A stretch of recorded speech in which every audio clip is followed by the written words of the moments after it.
Hello everyone. In today's video, you're going to step back into a dim little room in medieval China where jars of strange powders line the walls, the smell of sulfur stings your nose, and sparks flicker in the dark. You probably won't believe this crazy invention that changed humanity: gunpowder. It started as an accident, cooked up by alchemists who weren't looking for explosions at all. And yet, what they discovered in those early experiments would go on to shape festivals, battlefields, and eventually the entire modern world. You'll be amazed by this seemingly simple invention. So before you get ready to listen and explore, take a moment to like the video and subscribe to my YouTube channel. I'll be motivated to bring you more great videos. Relax your body, settle into your chair, and let's begin this journey together. You are in the 9th century, somewhere in Tang Dynasty China. The world is quieter, slower, more rhythmic. Candles flicker, oil lamps drip with smoke, and the air in the alchemist's workshop is a swirling soup of aromas, resin, herbs, and minerals. You're not here to create war, oh no. You're here in search of immortality, the elixir that keeps emperors young forever. But instead of eternal youth, you stumble upon a strange black powder that hisses, spits, and threatens to burn down the very room you're standing in. The Chinese alchemists mixed sulfur, charcoal, and saltpeter, also known as potassium nitrate. The first time you heat them together, your heart jumps because the mixture flares into a violent flame. Imagine your face lit red by the sudden burst, your robe smudged with ash. What's worse, the early records describe alchemists actually burning their hands and even exploding entire workshops. That's the moment you realize this is not a drinkable potion, and definitely not the key to immortality. The Tang Dynasty was full of curiosity. Alchemy was as much chemistry as it was mysticism. You were trying out hundreds of substances, grinding them to powders, and throwing them into the furnace.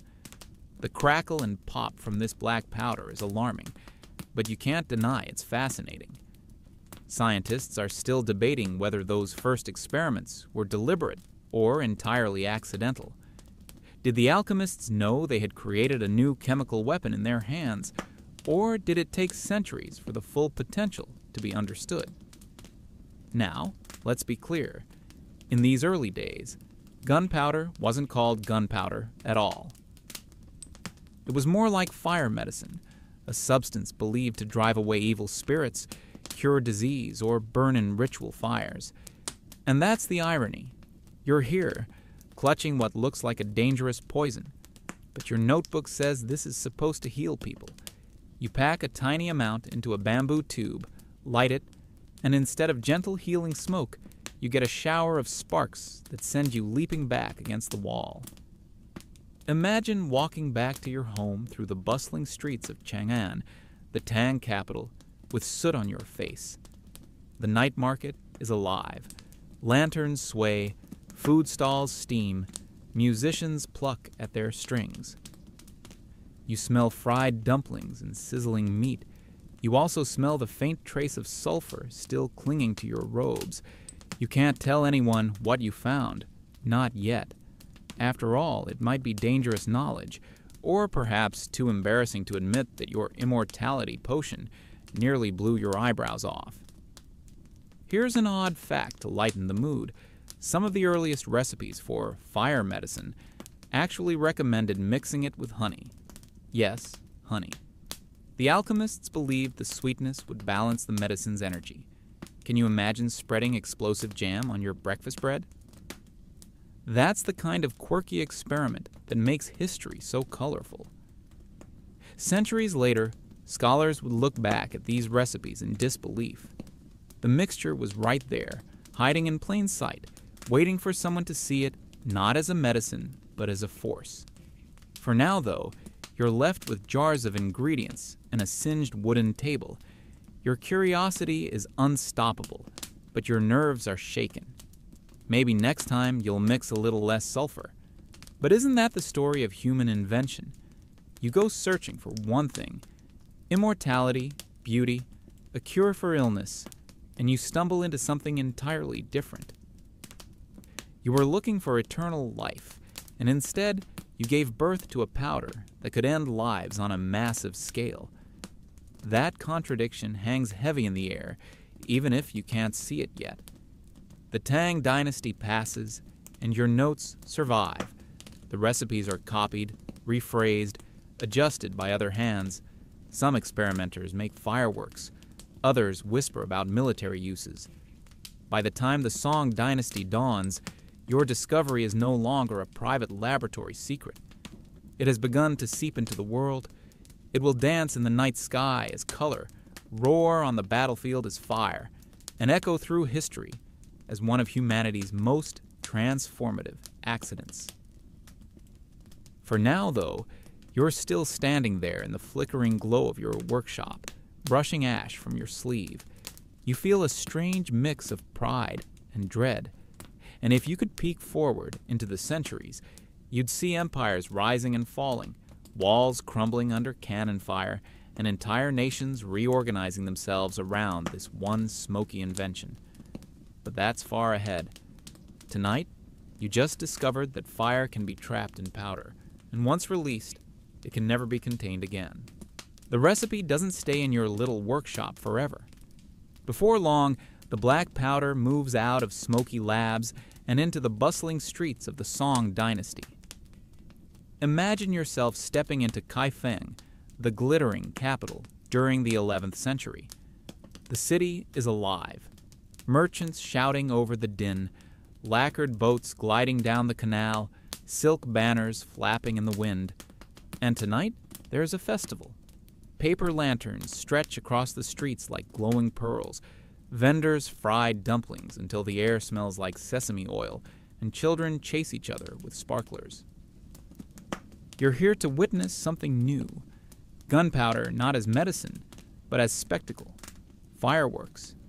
You hear a fizzing sound, then suddenly, bang, the sky erupts in sparks of gold and red.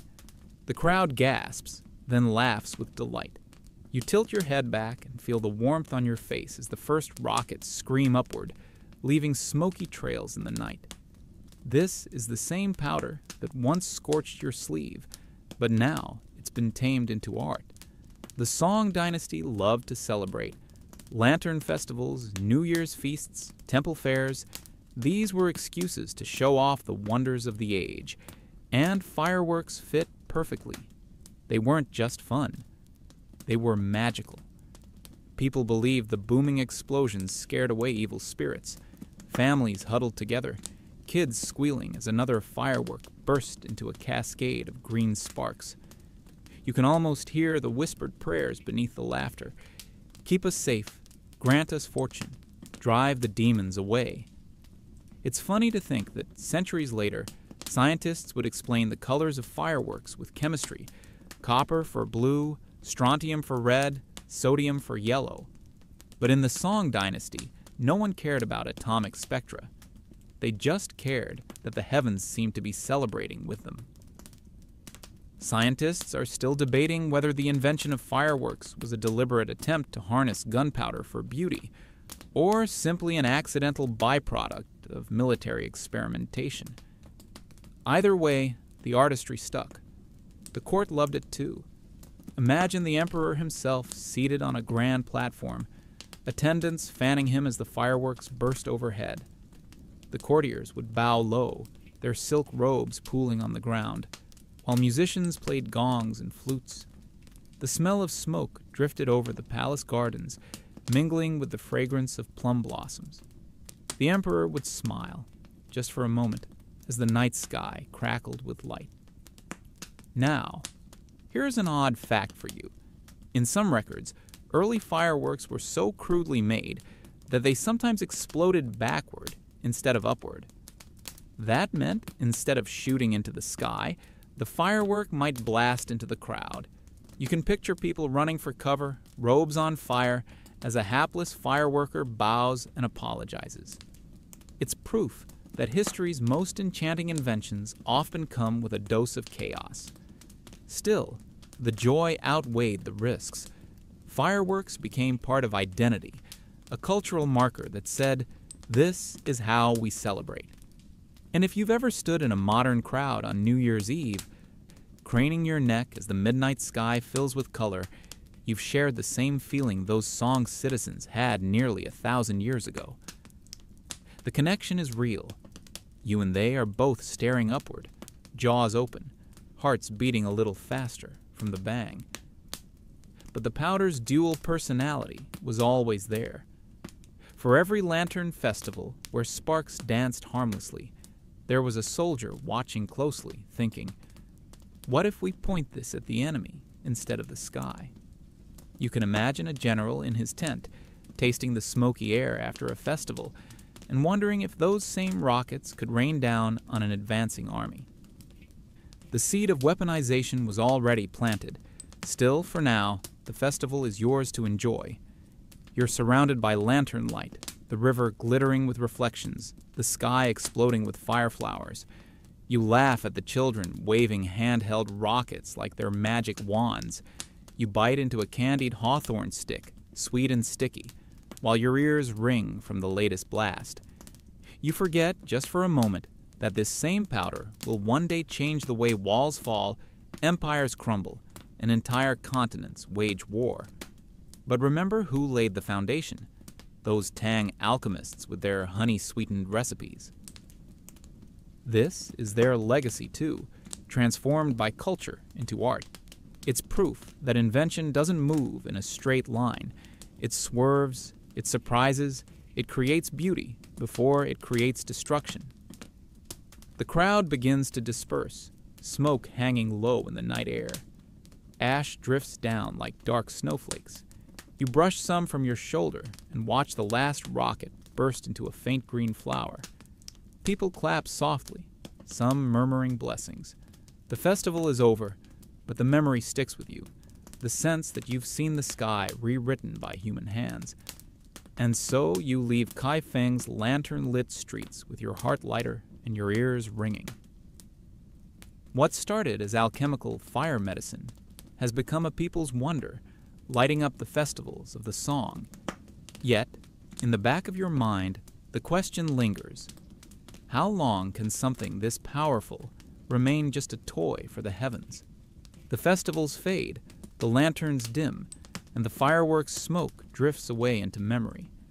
But you don't stop thinking about that powder. You've seen it spark joy in the streets of Kaifeng, yet you also sense its restless potential. What if it could do more than light up the sky? What if those fiery sparks could be directed, controlled, even harnessed? You're not the only one asking. By the 11th century, the Song dynasty's officials and engineers are quietly scribbling formulas into manuals, testing them in fields, and cataloging their effects. You're handed a thick military compendium, the Wujing Zongyao, written in 1044. It's not just a random notebook. It's the earliest known text to record precise gunpowder recipes. You flip the pages, running your fingers over inked characters that describe sulfur, charcoal, and saltpeter in careful ratios. You can almost hear the scratch of the scholar's brush, the urgency behind each line.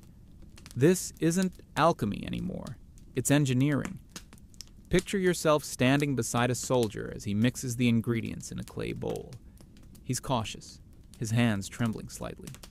He sprinkles the powder into a tube, ties the opening with hemp rope, and then looks at you with a nervous grin. "Ready?" he asks. You nod.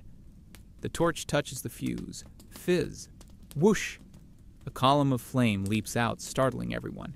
The soldiers cheer, though one man stumbles backward, his beard singed at the edges. The black powder has just graduated from temple fairs to the battlefield. The Wujing Zongyao contains more than recipes. It lists designs for incendiary arrows, smoke bombs, and even flamethrowers powered by gunpowder pressure. Reading it feels like spying on history in motion. You're watching ideas transform from curiosity to application. Scientists are still debating whether the Song military truly understood the explosive power of the formulas, or whether they were just experimenting without fully realizing the revolution they were unleashing. Either way, the intent is clear. The powder isn't just for celebration anymore, it's for survival. Yet the transition isn't instant. Soldiers still carry spears, swords, and crossbows. Armies still rely on manpower and cavalry. Gunpowder is a new guest at the military banquet, not yet the main dish. It shows up in fire arrows during sieges, hissing through the air before setting enemy roofs alight. It hides in ceramic pots, tossed over walls to scatter sparks and smoke. In one account, defenders of a Song city launched bombs that rained down fire onto attackers, forcing them to retreat in chaos. You can almost smell the acrid smoke, hear the shouts of men coughing, eyes watering as they stumble away. And yet, the odd, almost comical side of early experimentation remains. Here's a fact you might chuckle at. Some of the earliest records mention thunderclap bombs that sometimes refuse to explode at all. Imagine standing in front of an enemy, dramatically hurling a ceramic pot, only for it to smash on the ground like a broken vase. The enemy would pause, confused, maybe even laugh, until one finally did explode, showering sparks and iron shards. Invention has always carried a sense of trial and error, and gunpowder was no exception. The Song dynasty needed every trick it could find. Pressured by northern tribes and rival states, the empire was often on the defensive. That urgency pushed inventors to tinker, to refine, to risk their eyebrows and sometimes their lives in pursuit of more reliable formulas. And remember the paradox? What began as a search for eternal life now found its purpose in death and defense. You're standing in a workshop again, only this time it's not an alchemist's mystical cave, but a military armory. Barrels of saltpeter are stacked in corners, sulfur burns in the air, and soldiers hustle to grind charcoal. The air is thick, oppressive, but alive with purpose. You realize you're no longer chasing immortality, you're preparing for war. And here's where the story deepens. By committing these recipes to official manuals, the Song state essentially made gunpowder part of its institutional memory. It wasn't just random alchemists experimenting in private. Now it was policy, statecraft, military science. The powder was being professionalized. That's a step that changes everything, because once knowledge is written, it can spread, adapt, and inspire others beyond its original context. You leave the workshop and step outside into the crisp night. The city is quieter now. Somewhere in the distance, you hear the faint crackle of a test shot, a reminder that fireworks have cousins that are far less playful. You think back to the festival nights, laughter, dumplings, sparklers. Now you see soldiers with singed beards and smoke in their lungs. The same invention, two faces, two futures. But you know where this is heading. Once recipes become tools, and tools become weapons, it's only a matter of time before someone takes them to the battlefield and refuses to put them back down. And when that happens, the world will never look the same again. You don't have to wait long before the experiments spill out of the manuals and onto the battlefield. The year is the mid-12th century, and you're standing in the dust of northern China as the Song dynasty clashes with the invading Jin. The soldiers around you aren't just armed with crossbows and spears anymore. They carry bamboo tubes stuffed with gunpowder, tied together with cloth and twine. Someone shouts, "Fire lances forward!"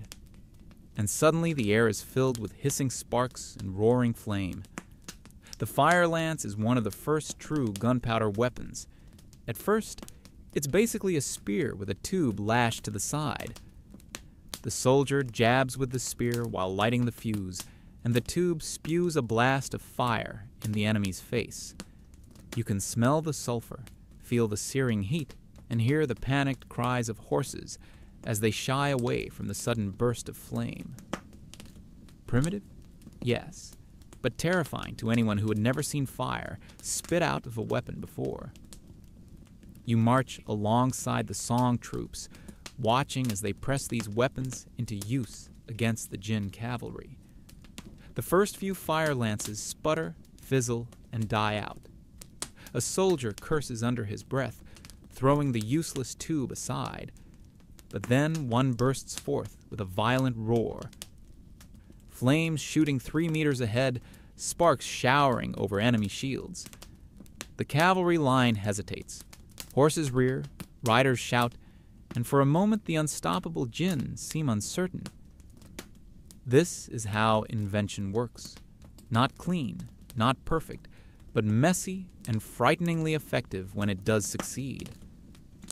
Scientists are still debating whether the fire lance truly counts as the world's first firearm, or whether it's better described as a flamethrower with ambitions. Either way, it's a turning point. For the first time, gunpowder is no longer just a supplement to traditional weapons. It is the weapon, and fire wasn't the only trick. The Song armies also used gunpowder-filled bombs, hurled from catapults or tossed by hand. Imagine standing atop a city wall, gripping a ceramic pot filled with black powder and shards of iron. The enemy below is battering at the gates. You light the fuse, mutter a quick prayer, and heave the pot downward. For a heartbeat, nothing happens. Then, boom. The explosion rattles the stones under your feet. Smoke bellows upward. Screams cut through the chaos, and you realize with a chill, this is no longer about scaring away spirits.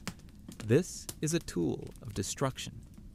Odd fact, some records suggest that in their early form, these bombs were sometimes wrapped in paper with painted designs, as if halfway between festival fireworks and battlefield terror. It's almost absurd, a bomb decorated like a lantern. But history loves contradictions, and here you are, watching beauty and brutality collide in one object. The jinn weren't slow to adapt either. Once they saw the effectiveness of these fire lances and bombs, they captured examples and copied them. Within decades, both sides of the conflict were experimenting, improving, and escalating. You stand in the middle of an arms race, smoke choking your lungs, ears ringing from blasts that were unimaginable just a generation ago. Still, not everyone is convinced. Traditional generals grumble that these noisy new devices are unreliable. "Give me a crossbow," one mutters. "At least it hits where I aim." Others, however, see the future in every flash of fire. They can already imagine larger tubes, more powerful charges, deadlier projectiles. You might even catch yourself wondering, what happens if you replace the spear tip with a metal barrel, load something heavy inside, and let the powder do the pushing? That thought will change the world. But for now, it's just a whisper in your imagination. The battle rages on.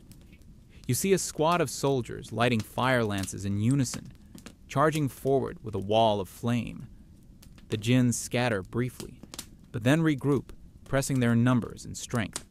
The Song retreat exhausted, their weapons still clumsy and unreliable. You taste defeat in the air, mixed with smoke and ash. Gunpowder has given them new hope, but it hasn't yet made them invincible. As you trudge back to camp, your robe heavy with soot, you glance at the bamboo tubes stacked beside the fire. They look crude, almost laughable, but you can't shake the feeling that you've just seen the seed of something immense. Fire lances and bombs are only the beginning. Soon, someone will refine the design, swap bamboo for bronze, and put true thunder into human hands. And when that happens, walls will tremble, kings will fall, and entire civilizations will reorganize themselves around the roar of powder. Remember the laughter at the lantern festivals? That echo is still in your ears. But here on the battlefield, the laughter has been replaced with screams. You're standing in a forge now, not a battlefield. The air is sweltering. The clang of hammers echoes like thunder, and the smell of molten metal stings your nose. Sparks leap from an anvil as smiths pound glowing bronze into shape. Bamboo has had its day. The fire lance was impressive, but too flimsy. Now the idea is evolving. Metal barrels, heavier charges, and the first true hand cannons. It's the late 13th century. The Mongols have swept across Asia, tearing down empires with their cavalry and cunning strategies. But even the Mongols are curious about gunpowder. They capture engineers, plunder arsenals, and spread technologies along the Silk Road.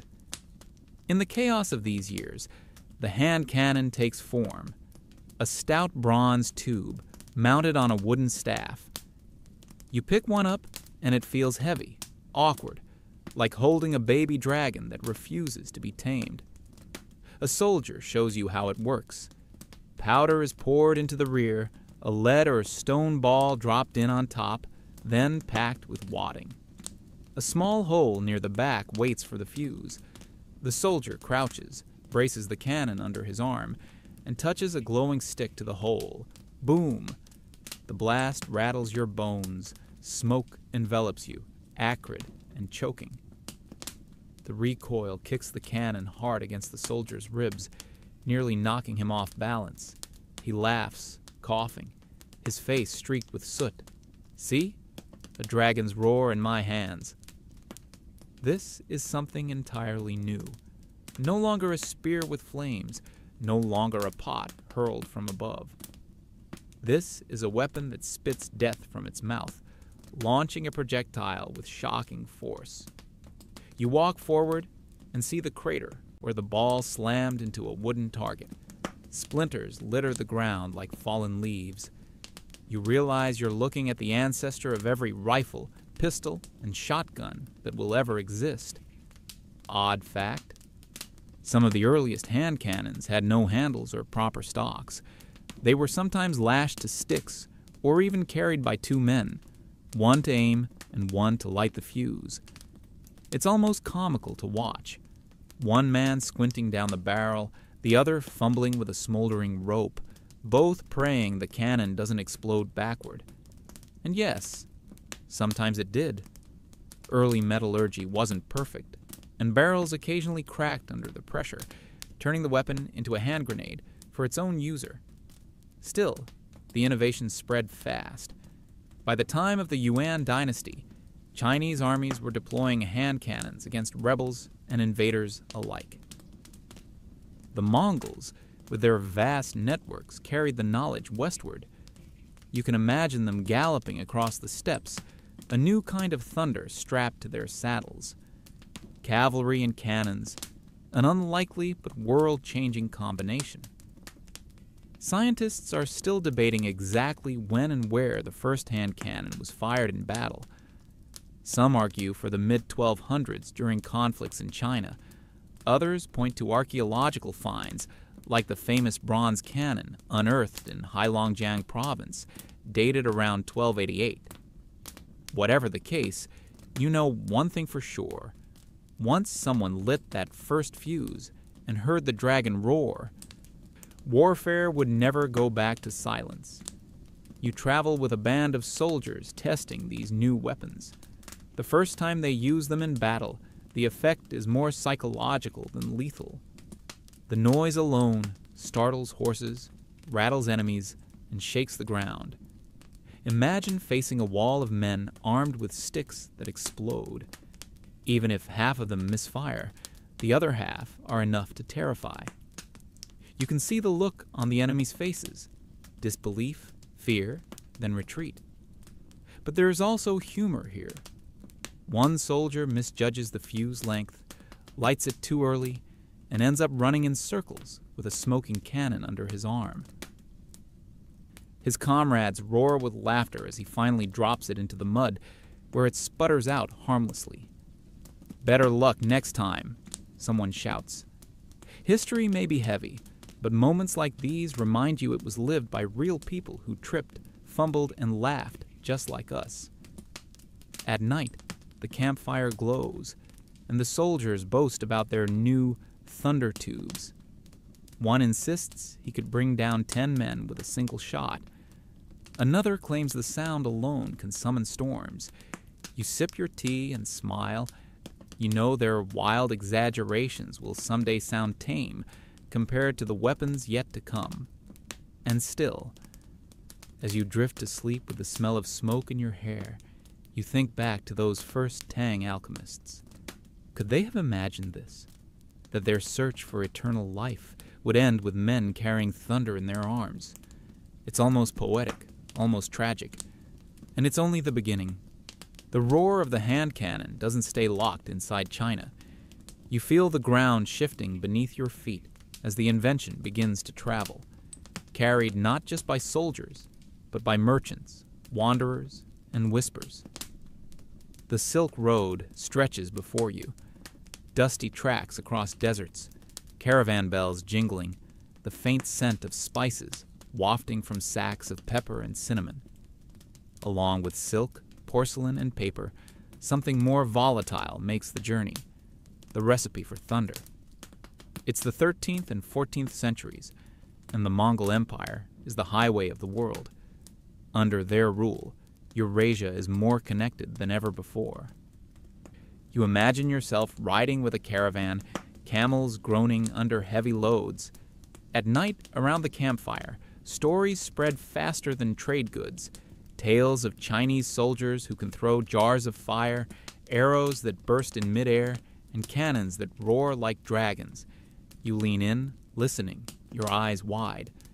The merchants speak in different tongues, but the fascination is the same. Saltpeter is the key. Unlike sulfur and charcoal, it's not everywhere. You find it crusted on cave walls, mined from bat-infested caverns, scraped from the soil of stables. Traders begin to carry sacks of it across Asia, and wherever it goes, curiosity follows. Some caravans treat it like medicine, others like alchemy, still others like a mystery too dangerous to name. But sooner or later, someone always asks the same question: what happens if we set it on fire? By the 14th century, the Middle East is buzzing with experimentation. You stand in Damascus or Cairo, watching scholars in long robes lean over manuscripts, copying down recipes brought from the East. They test gunpowder in siege engines, blending it with their already sophisticated knowledge of mechanics and metallurgy. Imagine a Mamluk engineer adjusting the weight of a trebuchet while also wondering how to pack powder into a clay jar. For centuries, these regions were masters of fortification and siege. Now they have something new to add to their arsenal. Scientists are still debating how exactly gunpowder moved west. Was it carried deliberately by Mongol engineers serving in foreign armies? Was it traded quietly along the Silk Road, hidden in bales of paper or silk? Or did travelers simply describe it, leaving others to reinvent the formula on their own? The truth may be a messy blend of all three. What matters is that by the late Middle Ages, the Mediterranean world is already hearing the first echoes of Chinese thunder. You arrive in Europe sometime in the 14th century, stepping into a smoky smithy in Florence. Blacksmiths hammer out iron tubes, crude but promising. A scholar at the University of Paris scratches notes into a margin. A new substance, dangerous and strange.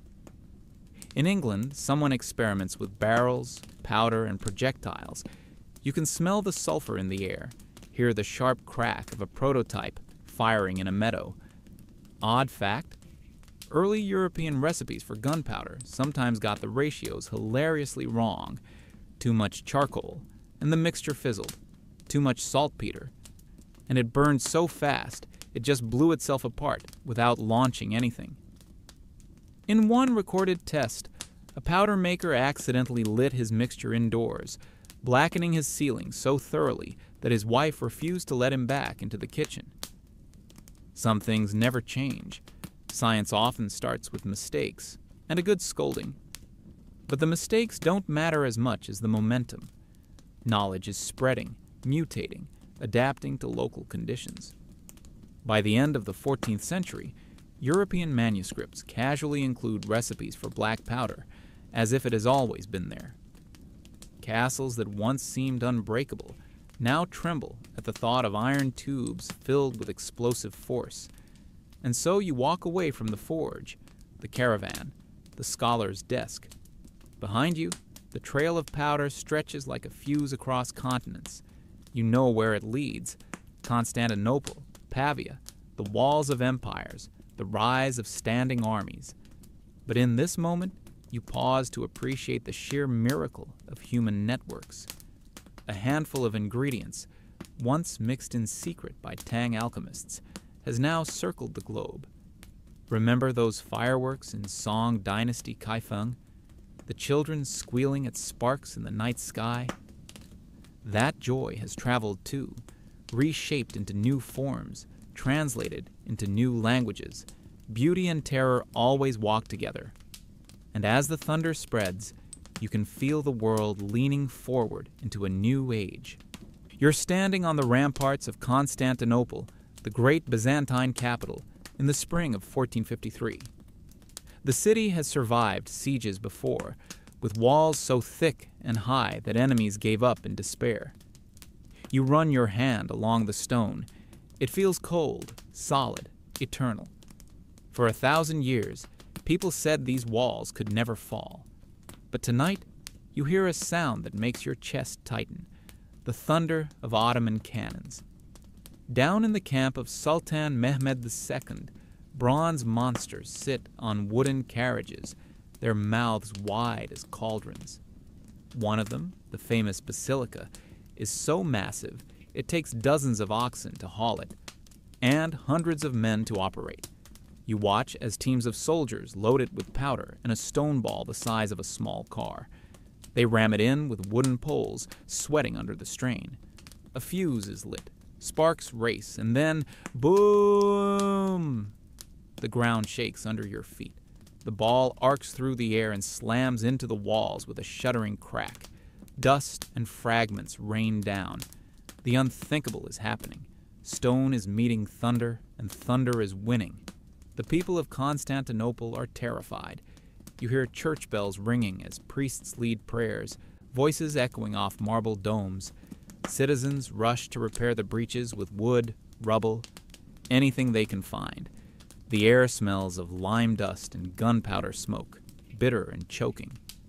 Every blast rattles the windows, and with each one, the old faith in invincible walls fades. Scientists are still debating whether Mehmed's giant cannons were truly effective or more symbolic, slow to reload, prone to overheating. But what isn't in doubt is their psychological power. Imagine trying to sleep while hearing explosions every few hours, knowing each one is cracking the stone beneath your feet. Day after day, week after week, the pounding continues until finally, in May, the walls give way. Soldiers pour through, and the city that had stood for a millennium falls in a storm of steel and smoke. Odd fact, the cannons were so huge that when they were fired, birds reportedly dropped dead from the shock waves, and nearby villages complained that the noise shattered their windows. One chronicler even joked that the sound could wake the dead, though if you had been there, you wouldn't be laughing. The fall of Constantinople doesn't just mark the end of the Byzantine Empire, it sends ripples across the entire world. You watch refugees scatter to Europe, carrying books and knowledge that help fuel the Renaissance. You hear Western kings muttering about new walls, new armies, new taxes. Suddenly, everyone realizes that castles and fortresses are not eternal. With cannons in the world, the very shape of cities must change. Thick walls give way to angled bastions, moats, and star forts designed to deflect cannon fire. Warfare is no longer about outlasting a siege. It's about who has the bigger guns. You walk through the ruins of the city, your sandals crunching over broken stone. The air is still smoky, the sun muted by haze. A child clutches her mother's hand, staring silently at the shattered gate. You remember the laughter of fireworks in Song Dynasty Kaifeng, the thrill of fire lances on the battlefield, the pride of smiths forging hand cannons. And here you see the culmination, thunder so loud it topples an empire. But you also see the irony. For centuries, walls had been the symbol of safety, the line between chaos and civilization. Now, walls are targets, vulnerable to tubes of bronze and powder. Civilization must rethink itself. Armies need new strategies, rulers need deeper coffers, and engineers need new mathematics to calculate trajectories and stress. As you leave the smoldering city, you glance back one last time. Constantinople's fall is not just a tragedy for Byzantium, it's a signal flare for the modern world. The cannon has proved itself, and from now on, no stone wall, no matter how ancient or proud, can truly promise safety. The dust of Constantinople still lingers in your memory, but now you find yourself in the fields of Europe in the early 16th century. The air is tense, the ground muddy, and soldiers gather in formations that look both familiar and alien. Gone are the endless ranks of knights with glittering lances charging across the field. Instead, you see blocks of men, pike squares bristling like porcupines, standing shoulder to shoulder beside soldiers with strange new weapons, arquebuses and muskets. You move closer and watch as one of the arquebusiers raises his weapon. It's heavy, awkward, and he props it on a forked rest to steady it. He bites a cartridge, pours powder down the barrel, rams in a ball with an iron rod, and blows on the match cord glowing at the end. The smell of sulfur hangs in the damp morning air. "Ready!" the captain shouts. A line of men lowers their weapons, matches sizzling. "Fire!" Boom crack. The volley roars, smoke explodes outward, and the acrid cloud rolls over the field. This is the Battle of Pavia, 1525, one of the first great clashes where gunpowder infantry dominates. On one side, the French king Francis III, resplendent in armor, still trusting in the glory of chivalry. On the other, the forces of the Holy Roman Emperor Charles V, armed with rows of Spanish arquebusiers and disciplined pikemen. You see the clash unfold before your eyes. French cavalry thunder forward, lances lowered, but the arquebusiers kneel, aim, and unleash a storm of lead. Horses rear, knights tumble from saddles, and the glorious charge collapses into chaos. Francis himself is captured, a king brought low by men with smoky tubes. The world tilts in that moment. You realize you are watching the death of the medieval knight. Gunpowder doesn't care about noble blood, about shiny armor, about centuries of tradition. A musket ball will punch through steel plate like it's parchment. Scientists are still debating whether gunpowder truly ended the knightly age or whether social and economic changes mattered more. But here in Pavia, the evidence is deafening. Knights lie broken in the mud, and rows of arquebusiers reload calmly, smoke drifting around their heads like halos of fire. Odd fact: some early musketeers used to carry little wooden bottles tied to their belts, each one holding a single pre-measured powder charge. A full belt might jingle with a dozen or more. Soldiers called it the 12 Apostles, as if their gunpowder supplies were holy companions marching with them into battle. Imagine kneeling in mud, clutching your apostles, praying your match stays lit in the rain. That's gunpowder warfare in the 16th century. The tactics evolve quickly. You see entire squares of pikemen standing as shields for the musketeers, their long spears warding off cavalry. The musketeers crouch between them, fire, then step back to reload, while another rank steps forward. The battlefield becomes a dance, smoke and steel moving in rhythms never seen before. War is no longer about who has the bravest charge, but who can choreograph the deadliest volley. And it's not just land battles. You hear the thunder of cannons on ships, naval battles turning into floating gunnery duels, wooden walls splinter under broadsides, and the sea itself fills with smoke.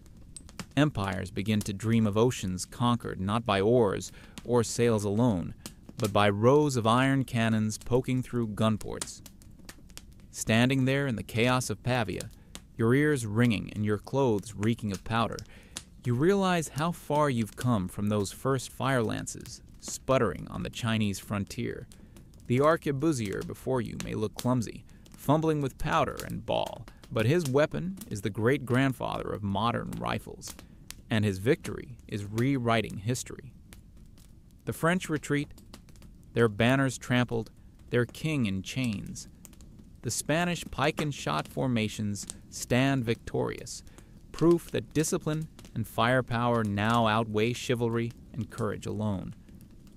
You look at the battlefield littered with broken lances, shattered armor, and smoking guns, and you know this is the future. Remember the joy of fireworks, the chaos of bombs, the roar of cannons at Constantinople? Here it all comes together, systematized, disciplined, refined into tactics that will dominate centuries of war. The battlefield is no longer a stage for individual heroes. It's a smoky grid where common soldiers with muskets decide the fate of kings. The smoke of Pavia drifts away, but the world it left behind is new. You're walking through a bustling European city in the 17th century, and you notice something different. Everywhere, you hear the clang of forges, the shouts of drill sergeants, and the constant thump of cannon tests from distant fields. Gunpowder is no longer just a weapon of curious inventors or daring generals. It has become the heartbeat of the state. You pass an armory, and inside rows of muskets gleam on wooden racks. Soldiers file in, matching uniforms on their backs, their boots stamping in rhythm. They drill endlessly. Aim, fire, reload, march. The officer's voice is hoarse from shouting, but the men repeat the motions until they look like clockwork. War is now about standing armies, not feudal levies. You realize that kings and queens are building permanent forces, kept ready year-round, fed and paid by new taxes. The age of gunpowder has created the age of the modern state. Follow the trail of industry, and you find black powder mills by rivers, their wheels turning ceaselessly. The smell of sulfur is everywhere. Men shovel saltpeter, grind charcoal, and pack powder into barrels destined for arsenals. The process is dangerous. One stray spark, and the entire mill vanishes in a flash. Odd fact, some mills tried to keep cats on site, not for company, but for static control. Their fur supposedly helped prevent sparks. Imagine stroking a purring cat while mixing tons of explosive dust. That's either brilliant or completely insane. Step into a port, and you see warships bristling with cannon. Naval battles now echo with thunder across the seas. You picture the Spanish Armada of 1588, cannons roaring against English ships, the channel filled with smoke and wreckage, or the Dutch and English fleets clashing in the 17th century, their sails billowing, decks trembling under broadsides. The sea itself has become an artillery range, but gunpowder doesn't just stay in Europe. You board a ship bound for the Americas, and suddenly the world feels both bigger and smaller. Muskets and cannons sail across oceans alongside explorers, missionaries, and merchants. Indigenous peoples, some armed with stone and wood, find themselves facing iron and fire. The crack of muskets echoes in forests and deserts where it has never been heard before. The balance of power shifts, sometimes overnight. Scientists are still debating whether gunpowder was the decisive factor in European colonial dominance, or whether disease and politics played larger roles. But one thing is clear: wherever the powder goes, the map changes. In Asia, empires rise and adapt. The Mughals use cannons to carve out vast territories in India. The Ottomans perfect siege artillery to hold their empire together. In Japan, muskets arrive with Portuguese traders in the 16th century, and soon entire armies of Ashigaru march with matchlocks, reshaping samurai warfare.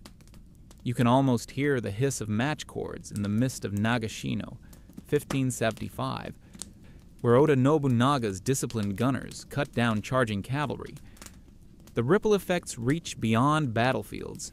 States reorganize themselves to pay for powder, forges, and fleets. Taxes rise, bureaucracies expand, and new financial systems, bonds, banks, credit, are born to fund the endless hunger for war. Gunpowder doesn't just explode on the battlefield, it detonates inside the machinery of politics and economy. And then there's industry. The same powder that knocks down walls also clears mines, digs canals, and carves tunnels through mountains. You walk through a construction site where workers pack powder into drilled holes, light fuses, and leap back as rock shatters. The boom echoes in valleys, not in war, but in labor. Humanity is learning to harness explosions not only for destruction, but also for creation. You pause at the edge of a battlefield in the 18th century, the smoke drifting like curtains over rows of red-coated soldiers. Muskets fire in volleys, cannons boom in steady rhythm, drums beat to keep order in the chaos. It's strangely formal, almost theatrical. Lines marching, pausing, firing, reloading. You realize this is a new world, one where war is fought not by knights or mercenaries, but by professional armies drilled to perfection. The discipline is impressive, but the price is high. Entire states bent toward sustaining the gunpowder machine. Remember those alchemists in Tang, China, mixing honey with sulfur? Could they have imagined this? That their smoky concoction would one day fuel global empires, reshape economies, and redraw the map of the earth? You can almost hear their laughter, or perhaps their horror, echoing across the centuries. As you leave the armory, the dockyards, the battlefields, you carry with you the smell of smoke, the weight of iron, and the echo of thunder. Gunpowder has grown up. It's no longer an experiment, no longer a novelty. It is the foundation of states, the currency of empires, the heartbeat of global power. And the world is only going to get louder. You're standing on a battlefield in the 19th century, but it doesn't look like Pavia, or Constantinople, or even Nagashino. The air is thicker, the explosions sharper, and the weapons deadlier. Gunpowder has evolved, refined by chemists and engineers into something faster, stronger, and far more terrifying. A soldier beside you loads a rifle, not an old smoky matchlock, but a sleek percussion cap musket. He doesn't fumble with glowing cords.